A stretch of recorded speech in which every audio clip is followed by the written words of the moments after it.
500 కిలోమీటర్లు దాటి టేలెండ్లో ఉన్న ప్రాంతానికి నీళ్లు పోవాలనంటే ఈ స్టెబిలైజింగ్ రిజర్వాయర్లు ఏదైనా లేకపోతే నీళ్ళు ఎట్లా ప్రయాణం చేస్తాయి?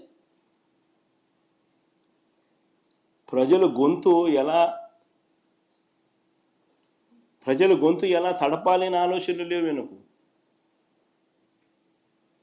ప్రజలు అల్లాడుతూ ఉంటే వాళ్ళకి ఎలా మంచి చేయాలి అనే ఆలోచనలు పుట్టవు వెనుకు. దిక్కుమాలిన అబద్ధాలు, దిక్కుమాలిన మోసాలు. ప్రజల గురించి ఏ రోజు చీకు లేదు, చింత లేదు. చెప్పేటివన్నీ అబద్ధాలు, చేసేటివన్నీ దొంగ పనులు.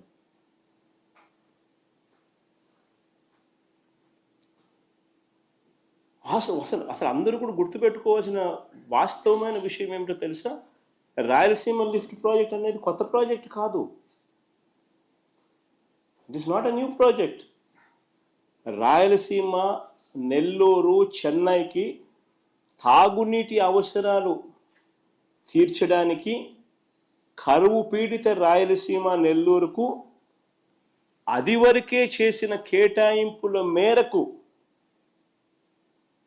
ముందే కట్టి ఉన్న రిజర్వాయర్లకు నీటిని సప్లిమెంట్ చేసే లిఫ్ట్ ఇది.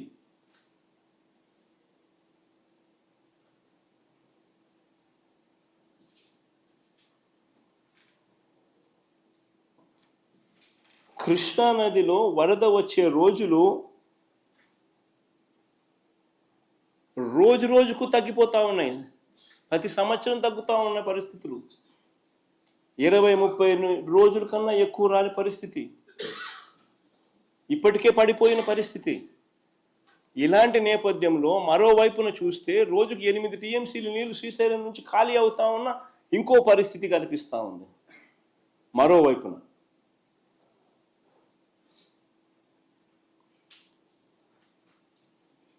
లిఫ్ట్లు ఒకవైపున అయితే రెండో వైపున ఎడాపెడ ఆపరేట్ చేస్తూ ఉన్న పవర్ హౌస్ ఆపరేషన్స్.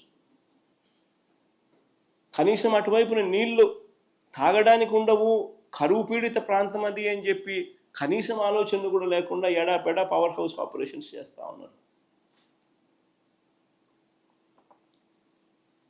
శ్రీశైలం నుంచి 777 అడుగుల నుంచి 825 అడుగులు నుంచే తోడేస్తూ ఉన్న పరిస్థితి.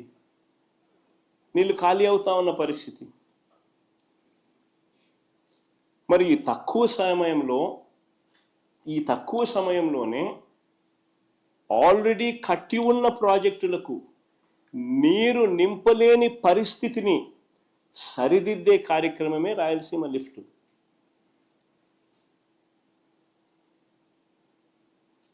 ఎన్ని అధిగమించి ఇప్పుడే పరిస్థితి 20 రోజులు 30 రోజులు రావడంలో నీళ్లు.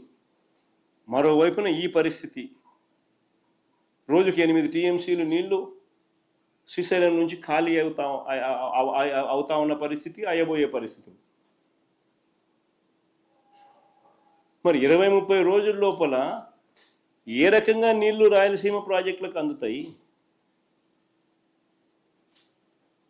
దాన్ని సరిదిద్దే కార్యక్రమమే ఈ రాయలసీమ లిఫ్ట్. కొత్త రిజర్వాయర్లు ఏం లేవు దీంట్లో. ఉన్న రిజర్వాయర్లకు నీళ్ళు అష్యూర్డ్గా పోయి పంపించే కార్యక్రమమే ఈ ప్రాజెక్టు.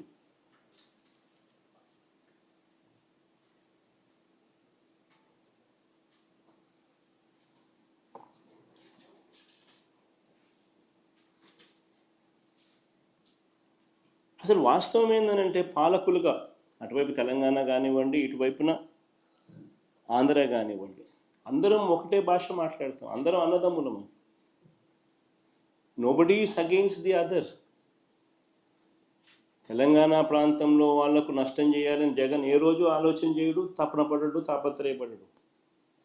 అయితే మా ప్రాంతంలో ఉన్న మా వాళ్ళకు మాత్రం నష్టం జరగకుండా చూసుకునే కార్యక్రమం కూడా చేయడం మా ధర్మం. కొత్త రిజర్వాయర్లు ఏమి కట్టడంలా, ఉన్న రిజర్వాయర్లకే నీళ్లు ఖచ్చితంగా ఆ రిజర్వాయర్లకు చేర్చగలిగే కార్యక్రమం చేయలేకపోతే చరిత్రహీనులమవుతాం.